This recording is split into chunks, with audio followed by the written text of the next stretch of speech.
आज तक रेडियो सुनता है सारा जहां।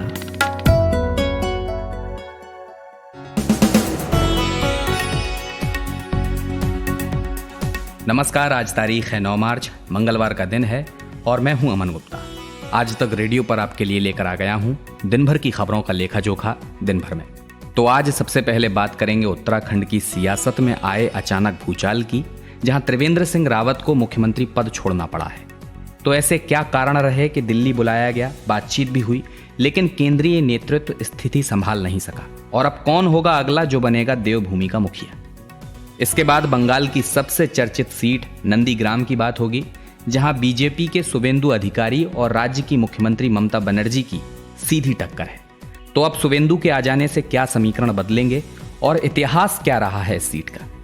दिल्ली का आज बजट आ गया है, जिसमें देशभक्ति ही देशभक्ति नजर आई। नाम भी बजट का देशभक्ति दिया गया। तो क्या इसके सहारे बीजेपी के रास्ते शिफ्ट होना चाह रही है आम आदमी पार्टी? और क्यों बजट में व्यापारियों को नजरअंदाज किया गया, जानेंगे।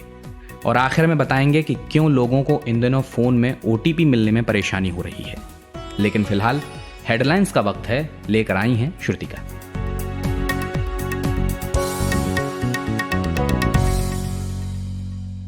स्थानीय बीजेपी संगठन की नाराजगी के बाद त्रिवेंद्र सिंह रावत ने आज उत्तराखंड के मुख्यमंत्री पद से इस्तीफा दे दिया। वहीं देहरादून में कल बीजेपी विधायक दल की बैठक होगी। माना जा रहा है कि कल ही नए मुख्यमंत्री के नाम का ऐलान हो सकता है। पश्चिम बंगाल विधानसभा चुनाव से पहले मुख्यमंत्री ममता बनर्जी ने नंदीग्राम में चुनावी रैली की। इस दौरान उन्होंने नंदीग्राम आंदोलन को याद किया। ममता 3 दिन नंदीग्राम में रहेंगी, वहीं कल वो नामांकन दाखिल करेंगी। उनका मुकाबला बीजेपी के शुभेंदु अधिकारी से है, जो ममता के करीबी रहे हैं। प्रधानमंत्री नरेंद्र मोदी ने आज भारत और बांग्लादेश के बीच बने मैत्री सेतु समेत त्रिपुरा के कई इंफ्रास्ट्रक्चर प्रोजेक्ट का उद्घाटन किया। इस दौरान उन्होंने कहा कि राज्य के लोगों ने 3 साल पहले नकारात्मक शक्तियों को हटाकर जो शुरुआत की थी, उसका असर अब दिख रहा है। दिल्ली की केजरीवाल सरकार ने 2021-22 का बजट पेश किया। सरकार ने साल 2047 तक दिल्ली वासियों की प्रति व्यक्ति आय सिंगापुर के लोगों के बराबर करने का बड़ा लक्ष्य रखा। 69,000 करोड़ रुपए के इस बजट में शिक्षा पर 16,377 और सेहत पर 9,934 करोड़ रुपए आवंटित किए गए हैं। देश में पिछले 24 घंटों में कोरोना के 15,388 नए मामले दर्ज किए गए। महाराष्ट्र, केरल, पंजाब, तमिलनाडु, गुजरात और कर्नाटक में कोरोना के मामलों में तेजी से वृद्धि हुई है और ये वो राज्य हैं जहां 84% नए मामले दर्ज किए गए। अफगानिस्तान में शांति प्रक्रिया की बातचीत में रूस, ईरान, चीन और पाकिस्तान के अलावा भारत भी शामिल होगा। अमेरिका ने भारत को बातचीत में शामिल करने का प्रस्ताव रखा है, जबकि रूस ने जो प्लान पेश किया था, भारत उसका हिस्सा नहीं था। और भारतीय महिला क्रिकेट टीम ने दूसरे वनडे मैच में दक्षिण अफ्रीका को 9 विकेट से हराया। इसके साथ ही 5 मैचों की वनडे सीरीज में भारत ने 1-1 की बराबरी कर ली है। स्मृति मंधाना ने 80 रन बनाए और झूलन गोस्वामी ने 4 विकेट लिए। तो 3 दिन से चल रहे सियासी संकट के बाद आखिर आज उत्तराखंड के मुख्यमंत्री त्रिवेंद्र सिंह रावत ने अपने पद से इस्तीफा दे दिया है। इस पूरे प्रकरण की पटकथा तब से ही शुरू हो गई थी, जब से उत्तराखंड में विधायकों से मिलके पार्टी के पर्यवेक्षक दिल्ली लौटे थे और इसके बाद तुरंत त्रिवेंद्र सिंह रावत को दिल्ली बुला लिया गया था। तब से ही ऐसी चर्चाएं थीं कि उन्हें कुर्सी छोड़नी पड़ेगी। दरअसल राज्य में मंत्री और विधायकों के एक धड़े ने केंद्रीय नेतृत्व से राज्य में मुख्यमंत्री का चेहरा बदलने की मांग की थी। पार्टी के इस गुट का यह कहना था कि अगर सीएम फेस नहीं बदला गया तो अगले साल जो विधानसभा चुनाव होने हैं उसमें पार्टी को भारी नुकसान उठाना पड़ सकता है। अब कल जब त्रिवेंद्र सिंह बुलावे पर दिल्ली पहुंचे तो उन्होंने दोपहर में पार्टी अध्यक्ष जेपी नड्डा और गृह मंत्री अमित शाह से मुलाकात की। देर शाम तक ये बैठक इन लोगों की चलती रही। जानकारी तो ये भी मिली कि रात में करीब 9:15 बजे एक बार फिर से रावत को नड्डा ने अपने आवास पर बुलाया था और उसके बाद आज जो हुआ वो स्थिति सबके सामने है। लेकिन इतनी जल्दबाजी में कभी बीजेपी नेतृत्व ने ऐसा फैसला लिया हो, ऐसा देखने को नहीं मिलता। और बीजेपी शासन में राज्य की भी ज्यादातर चीजों में केंद्रीय नेतृत्व का हस्तक्षेप कहीं ना कहीं रहता है। तो इस केस में परिस्थितियां इतनी कैसे बिगड़ गईं कि बातचीत से नहीं सुधरी और सिटिंग सीएम को अचानक इस्तीफा देना पड़ गया। यही पूछा मैंने उत्तराखंड में आज तक रेडियो के रिपोर्टर दिलीप सिंह राठौड़ से। देखिए, त्रिवेंद्र सिंह रावत ने इस्तीफा दिया, बीजेपी के अंदर ऐसा नहीं होता, ये पहली बार नहीं है। इससे पहले भी भुवन चंद खंडूरी प्रदेश के मुख्यमंत्री रहे, जिसमें उनको इस्तीफा देना पड़ा और उन्होंने डॉक्टर रमेश पोखरियाल निशंक का नाम आगे बढ़ाया मुख्यमंत्री पद के लिए। उसके बाद डॉक्टर निशंक को पद से हटाया गया भाजपा आलाकमान के द्वारा और दोबारा से बागडोर सौंपी गई भुवन चंद खंडूरी को। ऐसा ही हालात यहाँ इस समय उत्तराखंड में पैदा हुए त्रिवेंद्र सिंह रावत के टाइम पर, और यही वजह है कि उन्हें नाराजगी झेलनी पड़ी और इसके लिए उनको इस्तीफा देना पड़ा। 4 साल का उनका कार्यकाल रहा। 4 साल में नाराजगी रही बेहद, चाहे वो विधायक हो या फिर वो मंत्रीगण हो। सभी लोगों की नाराजगी सिर्फ एक ही बात को थी कि एक तो जो जिले के अधिकारी हैं वो उनकी बिल्कुल भी सुन नहीं रहे हैं और सब कुछ मुख्यमंत्री आवास से या मुख्यमंत्री कार्यालय से ही चल रहा था। तो ऐसे में वो उनकी नाराजगी बेहद ज्यादा थी। दूसरी तरफ जो मुख्यमंत्री के जो मंत्रिमंडल के लोग थे उसमें आधे से ज्यादा लोग वो थे जो कांग्रेस परिवेश से आए हुए थे। तो कहीं ना कहीं भाजपा के अंदर इस बात को लेकर भी नाराजगी थी कि आधी सरकार जो चला रहे हैं वो लोग चला रहे हैं जो कांग्रेस परिवेश से आए हुए थे, पृष्ठभूमि से आए हुए थे।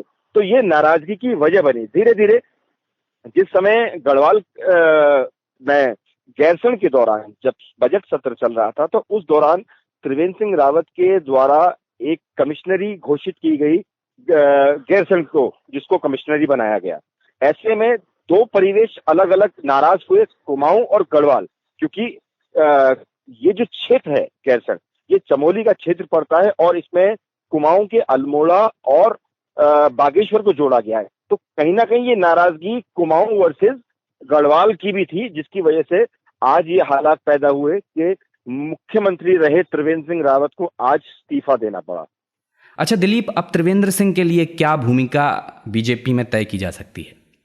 देखिए, त्रिवेंद्र सिंह रावत अब इस हालात में है कि चूंकि प्रदेश के अंदर सबसे बड़ा जो पद होता है वो मुख्यमंत्री का होता है, तो ऐसे में वो किसी मंत्रिमंडल में शामिल नहीं हो सकते और प्रदेश में उनकी कोई भूमिका अब नजर आती नहीं है।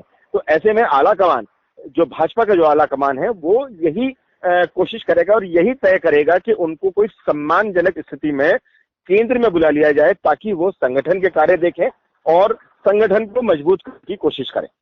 दिलीप, अब लोग एक सवाल और कर रहे हैं कि अगला मुख्यमंत्री कौन होगा, और फिलहाल उत्तराखंड सरकार में जो उच्च शिक्षा मंत्री हैं धन सिंह रावत, उनका नाम सुन रहे हैं, उनका नाम आगे आ रहा है। क्या रहा है उनका बैकग्राउंड और कौन कौन है इस लिस्ट में जो मुख्यमंत्री पद के दावेदार हो सकते हैं?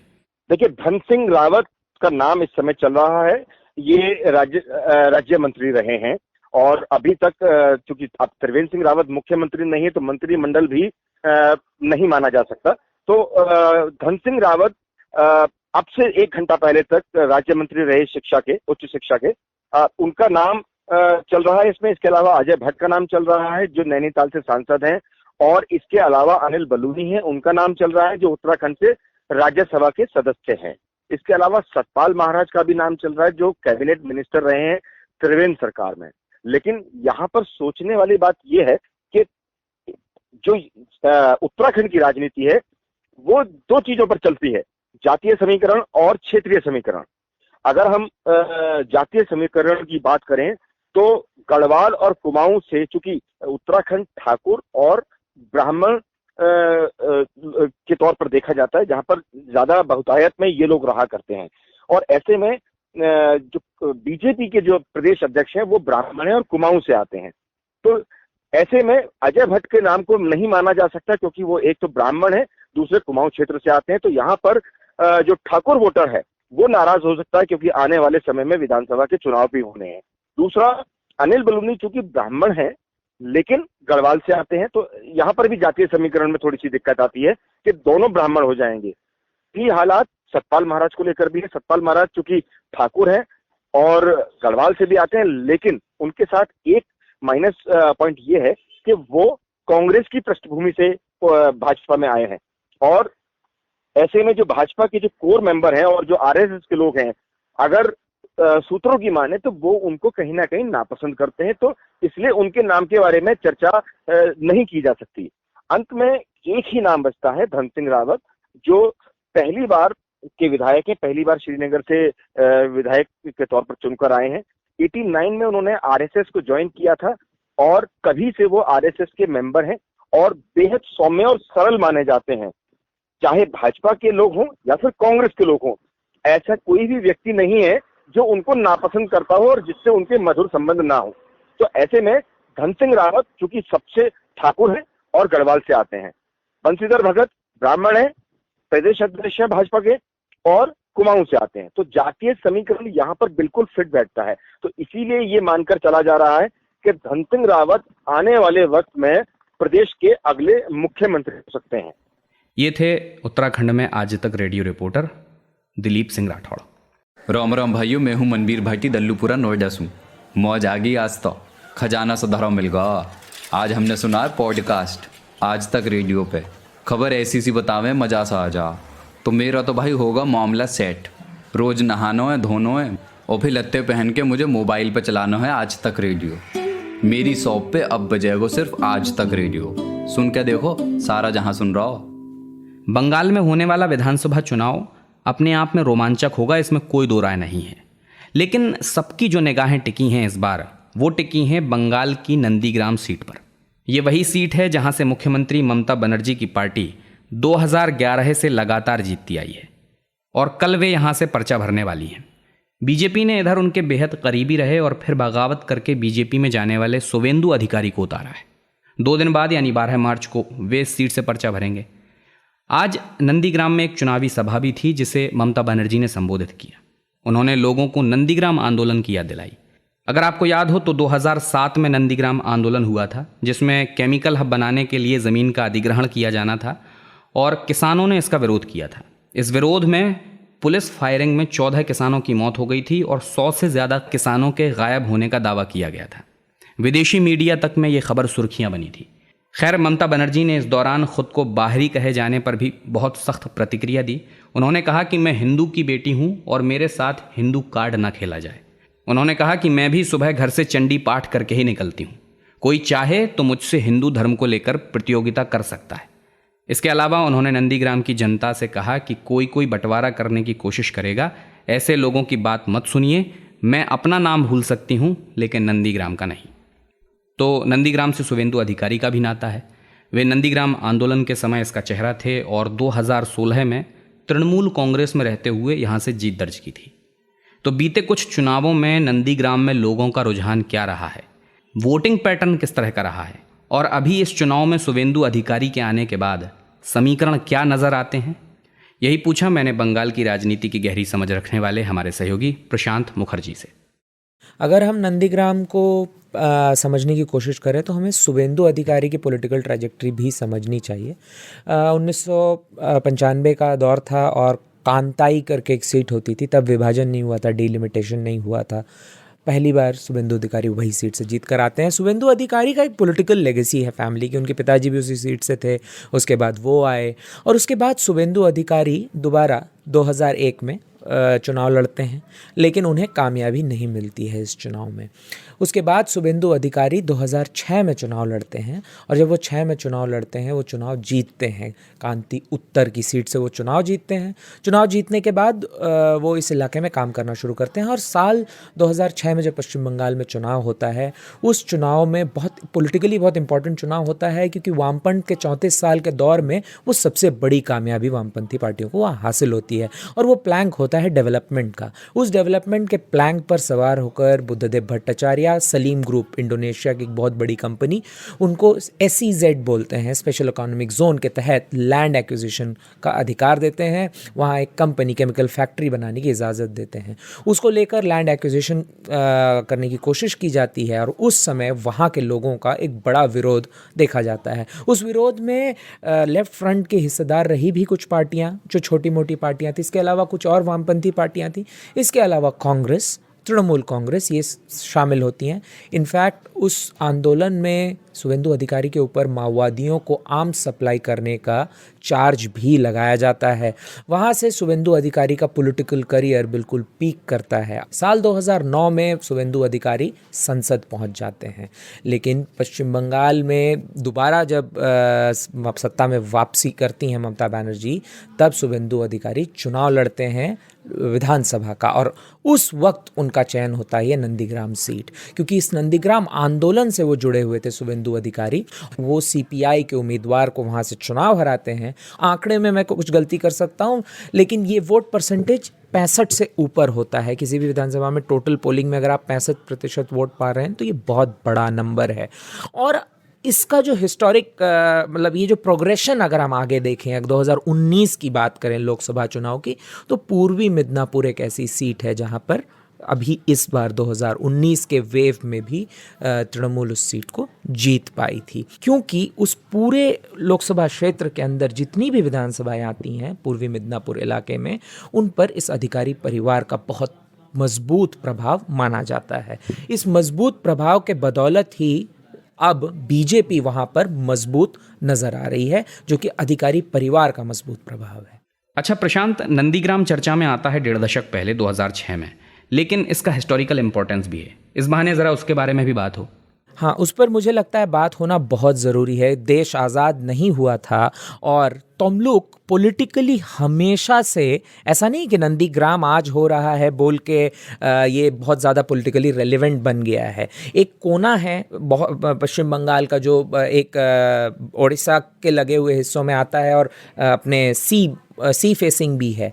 तो इस वजह से ये एक चैनल होता था ना, सैटेलाइट टाउन का हिस्सा बनता था कलकत्ता जाने के लिए, तो इंपोर्ट से भी बहुत जुड़ाव था इसका। इस वजह से पॉलिटिकली हमेशा बहुत इंपॉर्टेंट रहा। और किस वजह से ये पॉलिटिकली इंपॉर्टेंट रहा कि तमलुक अपने आप में जो एक छोटा सा कस्बा हुआ करता था उस ज़माने में, उसने अंग्रेज़ी हुकूमत से अपने आप को आज़ाद घोषित कर दिया। वहाँ के लोगों ने खुद एक आर्मी बनाई जो अंग्रेज़ी हुकूमत से मुकाबला कर सकती थी। भारत आज़ाद होने के पहले की ये बात है। और अजय कुमार मुखर्जी हुआ करते थे, वहाँ के बड़े नेता थे, जो बाद में चल के जब बांग्ला कांग्रेस से टूटकर बांग्ला कांग्रेस बनी और वामपंथी पार्टियों के साथ उनका गठबंधन हुआ, 1967 के अंदर बांग्ला कांग्रेस ने सरकार बनाई पश्चिम बंगाल के अंदर, अजय मुखर्जी चीफ मिनिस्टर बने थे।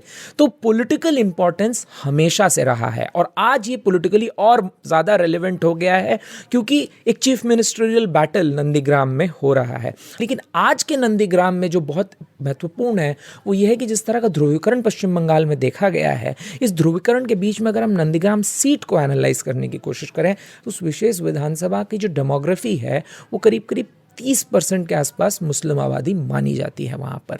जो बाकी दूसरा तबका है जिसमें अनुसूचित जाति के बहुत बड़ी तादाद है, बाकी ईस्ट बंगाल के रेफ्यूजीज़ की बहुत बड़ी तादाद है, इसमें महिष्याज हैं, मुशुद्राज हैं, इसमें बाकी घोष और दूसरे सबकास्ट के लोग हैं। तो ये जो पूरा डेमोग्राफिक मेकअप बन जाता है वो बीजेपी को बहुत सूट करता है।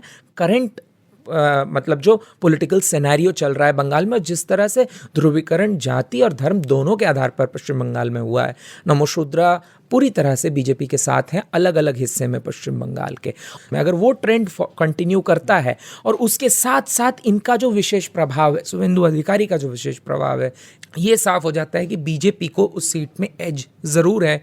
तो मैं बात इस वजह से कह रहा हूँ कि जब ममता बनर्जी प्रेस कॉन्फ्रेंस कर रही हैं, अपने उम्मीदवारों का ऐलान कर रही हैं, तो उन्होंने टॉलीगंज सीट की जब जिक्र की तो उन्होंने ये कहा यहाँ से मैं भी लड़ सकती हूँ। तो पॉलिटिकल ट्रैक रिकॉर्ड जिनका इनविंसिबल है, जो इतनी कॉन्फिडेंट है, वो चीफ मिनिस्टर अगर ये इंडिकेट कर रही हैं कि वो किसी एक और सीट से भी चुनाव लड़ सकती हैं, तो ये दिखाता है कि उस सीट में बीजेपी को भी एज है। ये थे हमारे सहयोगी प्रशांत मुखर्जी। दिल्ली सरकार ने वित्त वर्ष 2021-22 के लिए आज अपना बजट पेश कर दिया। हालांकि बजट तो 1 साल का है, लेकिन उप मुख्यमंत्री और वित्त मंत्री मनीष सिसोदिया का कहना है कि ये बजट आगे आने वाले 25 सालों के विकास की आधारशिला है। उन्होंने इस बजट को देशभक्ति बजट का नाम दिया है और देश की आज़ादी के इस बार 75 साल पूरे होने की वजह से इस साल को धूमधाम से मनाने के लिए बजट में तमाम घोषणाएं की गई हैं। 12 मार्च से 75 हफ्तों तक देशभक्ति महोत्सव मनाने की घोषणा की गई है। साथ ही साथ उन्होंने कहा है कि अगले 25 सालों में दिल्ली और समर्थ बनेगी। हमारे लिए ये एक जिम्मेदारी है, पुनर्वलोकन की जिम्मेदारी है कि देश की राजधानी दिल्ली पिछले 75 साल में कहां से कहां पहुंची है और इसके बाद के अगले महत्वपूर्ण पड़ाव यानी कि 100 साल का जब आजाद हिंदुस्तान जब 100 साल का हो रहा होगा 2047 में, उस वक्त हम दिल्ली को कहां देखना चाहते हैं, 100 साल के दिल्ली को हम कहां देखना चाहते हैं। मनीष सिसोदिया ने बजट में 500 स्थानों पर राष्ट्रीय ध्वज लगाने की घोषणा की है और ये वैसे ही ध्वज होंगे जैसा दिल्ली में आपने कनॉट प्लेस पर सेंट्रल पार्क में देखा होगा या लखनऊ के जनेश्वर मिश्र पार्क में लगा है। लगे तो कई और भी जगह हैं, तो उसके लिए 45 करोड़ दिए गए हैं। स्कूल्स में एक कक्षा देशभक्ति की होगी। भगत सिंह की जीवनी पर कार्यक्रम किए जाएंगे जिनके लिए बजट में अलग से 10 करोड़ दिया गया है। दिल्ली में पहला सैनिक स्कूल खुलेगा और साथ ही साथ महिलाओं के लिए अलग से 100 स्पेशल मोहल्ला क्लिनिक और सरकारी अस्पतालों में कोरोना वैक्सीन फ्री लगाए जाने का ऐलान किया गया है। बजट में स्वास्थ्य क्षेत्र के लिए 9,934 करोड़ और शिक्षा के लिए 16,377 करोड़ रुपए आवंटित किए गए हैं। लेकिन इस बजट में देशभक्ति कुछ ज़्यादा गहरी दिखाई दी, तो इसका कारण क्या है? क्या इस बजट से आम आदमी पार्टी की राजनीति की धुरी कहीं और शिफ्ट होती तो नहीं दिख रही? यही पूछा मैंने आज तक रेडियो के रिपोर्टर कुमार कुणाल से। देखिए, बिल्कुल इसमें देशभक्ति पर ज्यादा जोर है। खास तौर पर जो 75 साल आजादी के हैं उसका जश्न मनाया जाएगा और इसको लेकर के बहुत सारी घोषणाएं इस बजट में दिखाई पड़ती हैं। तो ये घोषणाएं सिर्फ आजादी से जुड़ी हुई नहीं है, लेकिन ये भी लग रहा है कि चूंकि अगले साल दिल्ली में एमसीडी के चुनाव हैं और बीजेपी सबसे मुख्य चुनौती है आम आदमी पार्टी के सामने, तो जिस तरीके से देशभक्ति पर ज्यादा जोर है और एक तरीके से देशभक्ति बजट का नाम भी आप इस पूरे बजट को देख सकती हैं, किस तरीके से उसमें प्रस्ताव जो किए गए हैं वो कई ऐसे प्रस्ताव हैं जो नए भी हैं और साथ ही साथ ये भी दिखाता है कि किस तरीके से मनीष सिसोदिया ने देशभक्ति के कार्यक्रम पर ज्यादा तवज्जो दी है। तो सबसे तो पहला है कि 75 हफ्ते पहले 75 साल पूरे होने से यानी 12 मार्च से देशभक्ति कार्यक्रम शुरू हो जाएगा पूरी दिल्ली में, भगत सिंह को लेकर के, अंबेडकर को लेकर के और यहाँ तक कि आकाश को तिरंगे से सजाने के लिए 500 जगहों पर तिरंगे लगाए जाएंगे। तो ये जो पूरी एक कवायद है वो कहीं ना कहीं उस वोट बैंक को साधने की का मालूम पड़ता है जो अब तक जिस पर बीजेपी का कब्जा रहा है और राष्ट्रवाद की परिभाषा के हिसाब से बीजेपी उस पर अपना निशाना लगाती रही है। तो वहीं अब ध्यान आम आदमी पार्टी का भी दिखाई पड़ता है। अच्छा कुमार, नवंबर में नए इंडस्ट्रियल इलाकों में केजरीवाल ने किसी भी मैन्युफैक्चरिंग यूनिट को इजाज़त न देने की बात कही थी, तो इसे लेकर भी व्यापारियों ने आवाज़ उठाई थी। और अब जब बजट आया तो इसमें भी देखा गया कि व्यापार और कॉमर्स के लिए उन्होंने कुछ भी नहीं कहा, जिस पर भी सवाल उठ रहे हैं। कैट ने इसका विरोध किया है। तो व्यापारियों के लिए इस नेगेटिव रुख की वजह क्या है? आखिरकार आमदनी तो उससे ही होनी है। जो कोरोना के बाद की स्थिति है उसमें दिल्ली के व्यापारी ये चाहते हैं कि दिल्ली सरकार खासतौर पर कुछ ऐसे कदम उठाए जिससे कि व्यापार और कारोबार को आगे मदद मिल सके। और इसीलिए इस बजट से उम्मीद थी दिल्ली के व्यापारियों को कि कुछ न कुछ खास उनके लिए प्रबंध किए जाएंगे, कुछ रियायतें दी जाएंगी। लेकिन रियल एस्टेट सेक्टर को छोड़ करके जहां 20% सर्किल रेट को कम करने का प्रस्ताव दिया गया है, उसके अलावा बहुत कुछ नहीं कहा गया। यहाँ तक भी कहा गया है कि जो जीएसटी की टैक्स चोरी हो रही है उस पर और सख्ती बरती जाएगी। तो उसको लेकर के भी जो कारोबारी हैं और यहाँ तक कि कई सारे ट्रेडर्स हैं वो बहुत ज्यादा खुश नजर नहीं आ रहे हैं। उनको लगता है कि इसके बाद हो सकता है कि एक बार फिर से रेट की प्रक्रिया शुरू हो जाए और दबाव बनाया जाए कारोबारियों को इस मुश्किल घड़ी में ज्यादा टैक्स देने के लिए। तो कारोबारी इसलिए नाराज हैं कि जहां पर उन्हें ये अपेक्षा थी कि उनके लिए कुछ प्रस्ताव आएगा, नया प्रस्ताव आएगा, उनको राहत देने की बात होगी, वहां पर उन पर ज्यादा सख्ती बरतने की बात कही जा रही है। तो ये एक मुश्किल है। इसीलिए AIT ने भी कहा है कि इसमें कुछ भी ऐसा नहीं दिखाई पड़ता जिससे आने वाले दिनों में कारोबार को कोई बढ़ोतरी मिल पाए। अच्छा पंकज, किसानों के लिए बिजली कनेक्शन में जो निर्धारित शुल्क में सब्सिडी देने का ऐलान हुआ है कि कृषि कनेक्शन के लिए जो अब तक 105 प्रति किलोवाट हार्ट्स देना होता था, अब उसे घटाकर 20 रुपये प्रति किलोवाट हार्ट्स किया गया है हर महीने के लिए। और सौर ऊर्जा नीति का जो जिक्र किया बजट वक्तव्य में मनीष सिसोदिया ने, तो क्या लगता है इस माहौल में जब किसान आंदोलन चल रहा है, पंजाब चुनाव में आप ज़बरदस्त दावेदारी ठोकना चाहती है, क्या इसका कुछ फर्क पड़ेगा वहाँ? देखिए, जिस तरीके से किसान आंदोलन चल रहा है, लेकिन दिल्ली के हिसाब से अगर हम देखें तो किसानों की बहुत ज्यादा यहाँ पर भागीदारी नहीं है। जो पूरा कुल कारोबार है उसका 2% लगभग खेती पर आधारित है। यानी पूरी तरह से दिल्ली जो है एक तरीके से शहरी क्षेत्र है। यहाँ पर गांव में अगर आबादी रहती भी है तो वो खेती पर आश्रित कम है। तो इस तरीके की रियायतें तो दी हैं बजट में, लेकिन उससे बहुत बड़ी आबादी उससे प्रभावित नहीं हो पाएगी। तो निश्चित तौर पर आने वाले समय में पंजाब में चुनाव है और पंजाब में से किसानों का एक बड़ा तबका जुड़ा हुआ है। तो ये जो तमाम रियायतें दी गई हैं वो संदेश देने के लिए ज्यादा मालूम पड़ती हैं, यहाँ इसके बजाय कि एक बड़ी आबादी को उससे कोई राहत दिलाई जा सके। तो 2% सिर्फ दिल्ली का जो कुल अर्थव्यवस्था है वो खेती पर आधारित है और इसीलिए इससे बहुत बड़ी राहत तो नहीं मिलेगी। हाँ, ये जरूर होगा कि इससे एक संदेश जाएगा आगामी चुनाव में, चाहे वो उत्तर प्रदेश के चुनाव हो वहां पर या फिर पंजाब में, जहां अगले साल आम आदमी पार्टी अपनी मजबूत दावेदारी पेश करेगी चुनाव में। तो उन तमाम लोगों को और उन वहां के वोटरों को ये संदेश देने की कवायद ज्यादा मालूम पड़ती है। ये थे आज तक रेडियो के रिपोर्टर कुमार कुणाल। हमारे यहाँ महिलाओं की स्थिति बहुत ही खराब है। बराबरी तो दूर, हमने उनको अभी भी बहुत पीछे कर रखा है। आप साउथ ईस्ट एशिया जाइए, वहां पे देखेंगे आप महिलाएं बहुत काम करती हैं, पर यहाँ पे उनको वो मौका नहीं मिलता। उनको हम माँ बेटी यत्र नार्यस्तु पूज्यन्ते रमन्ते तत्र देवता जैसी श्लोक सुना के उनको खुश रखना चाहते हैं। 1 अरब 25 करोड़ वाले देश में अगर आधी जनसंख्या काम नहीं करती हो तो उसका जीडीपी घंटा बढ़ेगा, मतलब खाक। सोशल ड्रिंकिंग जो करते हैं ना वो हमेशा मैं कदे में नहीं जाते। उनका स्लोगन है यदा कदा मैं कदा। तो बस सोमवार के सोमवार यदा यदा ही मैं कदस्य सोमवार भवति भारत। 3 रंगों के 3 किरदार, ताऊ बाबा और मैं यानी सरदार। हर हफ्ते हम करते हैं बतकही, सारे जहान का ज्ञान और मजेदार गप भी। सुनिए हमारा वीकली पॉडकास्ट 3 ताल, नया हफ्ता नया बवाल। आज तक .in/रेडियो के साथ साथ स्पॉटिफाई, जियो सावन, एप्पल पॉडकास्ट और गूगल पॉडकास्ट जैसे ऑडियो प्लेटफॉर्म्स पर। और अब बात करते हैं वन टाइम पासवर्ड यानी OTP की। डिजिटल ट्रैक पर तेज़ी से दौड़ती हमारी ज़िंदगी में OTP की बड़ी अहमियत है। सुरक्षा के लिहाज से बहुत ज़रूरी भी है, इसीलिए बार बार कहा जाता है कि आप किसी के साथ अपना OTP शेयर ना कीजिए, सभी जानते हैं। लेकिन आज सुबह से ही सोशल मीडिया पर लोगों ने OTP नहीं मिलने की शिकायतें करना शुरू कर दिया। कोई बैंक्स को खरी खोटी सुना रहा था तो कोई सिस्टम को क्रिटिसाइज़ कर रहा था, किसी को पेमेंट करने में दिक्कतें आ रही थीं।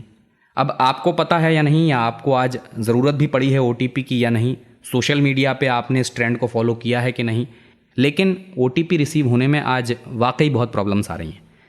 अब डिजिटल इंडिया के दौर में अगर बैंक से ऑनलाइन पेमेंट करने में दिक्कत आ रही है तो सवाल तो पूछा ही जाएगा। तो मसला ये है कि telecom regulatory authority of India यानी ट्राई ने एक नियम लागू किया है और इसी वजह से कई कस्टमर्स को फ़ोन में आने वाले OTP को लेकर परेशानी हो रही है। नए नियम का उद्देश्य ये है कि स्पैम और फेक SMS और कॉल्स को रोका जा सके।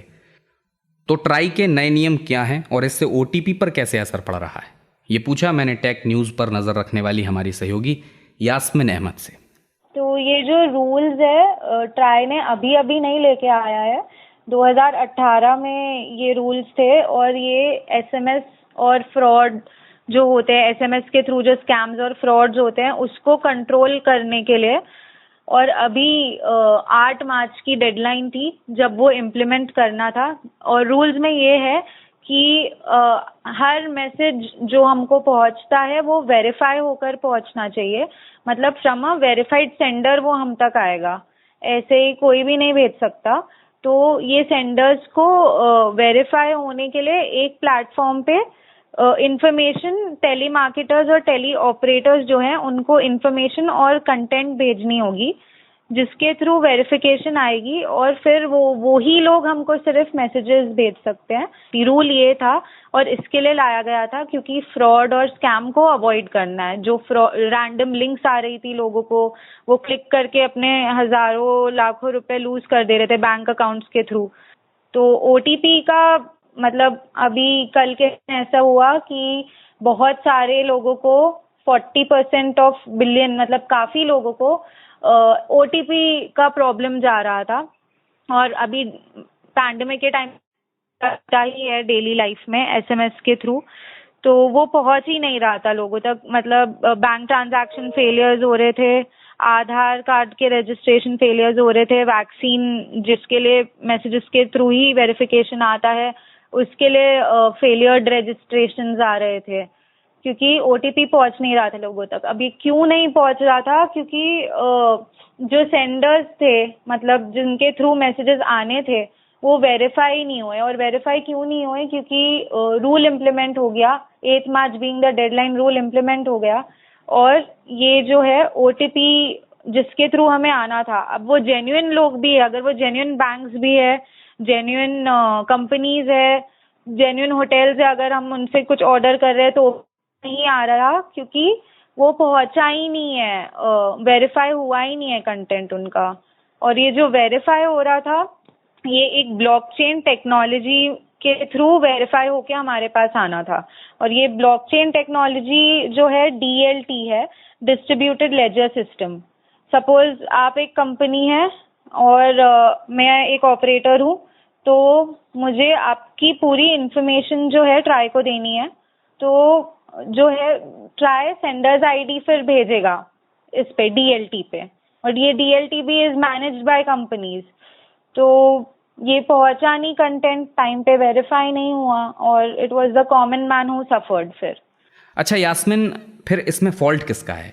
आगे भी अगर ये मैसेज आते रहे तो क्या होगा? क्योंकि DND के मामले में हमने देखा है कि कई बार कंपनियां आपको नॉर्मल नंबर से भी कॉल कर देती हैं। अभी बात ये है कि जैसे मैंने आपको पहले बताया 2018 में लाया गया था ये रूल, और 2021 से अभी 3 साल में जो टेलीकॉम ऑपरेटर्स हैं, टेलीमार्केटर्स हैं, उनको रिपीटेडली डेडलाइन के बारे में बताया गया था कि 8 मार्च डेडलाइन है, आपको तब तक सारी इन्फॉर्मेशन सेंडर्स की भेजनी है ताकि स्मूथली हो सके ऑपरेट। बट ऑफ कोर्स हुआ नहीं, वो सबने देखा, काफी लोगों ने सफर किया। तो एक एंटिटी को हम ब्लेम नहीं कर सकते इसमें, एक स्मूथ कोऑर्डिनेशन की जरूरत है। मे बी यहाँ पे वो लैकिंग था, कोऑर्डिनेशन हुआ नहीं होगा लोगों में, कंपनीज में, तो काफी लोगों ने ब्लेम गेम किया। अब बैंक कंपनीज जो है उन्होंने टेलीकॉम ऑपरेटर्स को ब्लेम किया, टेलीकॉम ऑपरेटर्स ने ट्राई और जो DLT कंपनीज है, जो ब्लॉकचेन कंपनीज थी, उनको ब्लेम किया कि उन्होंने तो इन्फॉर्मेशन दे दी थी बट इन्होंने रजिस्टर नहीं की। और रविशंकर प्रसाद जी ने अभी पिछले महीने ही बोले थे कि अगर टेलीमार्केटर्स बार बार इरिटेट करते हैं या वायलेट करते हैं ये रूल्स को, कि अगर वो रजिस्टर नहीं करे या कोई भी गाइडलाइंस दी गई हैं अगर वो फॉलो नहीं करे, तो उन्हें एक फाइनेंशियल पेनल्टी दी जाएगी, दे विल हैव टू पे फॉर इट। और ऑफ कोर्स उनको कैंसिल कर देंगे SMS सर्विसेज से, तो उनके मैसेजेस भी नहीं पहुंचेंगे। ये थी हमारी टेक जर्नलिस्ट यास्मिन अहमद। और अब आपसे विदा लेने का वक्त हो गया है। इस पॉडकास्ट के लिए अगर आपका कोई सुझाव है, आप कोई शिकायत करना चाहते हैं, तो हमें radio@aajtak.com पर ईमेल कर सकते हैं। इसके अलावा आपको हमारे पॉडकास्ट ऑडियो OTT के तमाम प्लेटफॉर्म्स जैसे Google podcast, Apple podcast, Podchaser, Jio Saavn, इन पर मिल जाएंगे। इन पर अगर आप ऑडियो प्रोग्राम सुनते हैं तो हमारे ऑडियो प्रोग्राम्स को भी सब्सक्राइब कर लीजिए ताकि आपसे कोई अपडेट मिस ना होने पाए। सोशल मीडिया पर फेसबुक, ट्विटर, इंस्टाग्राम, यूट्यूब और यहाँ तक कि टेलीग्राम पर आज तक रेडियो मौजूद है। वहाँ पर हमसे जुड़िए, वहाँ भी आप अपना कीमती फीडबैक दे सकते हैं। मेरा नाम है अमन गुप्ता। इस कार्यक्रम के लिए साउंड मिक्सिंग की है कपिल देव सिंह ने। अब आपसे इजाज़त चाहूँगा। नमस्कार।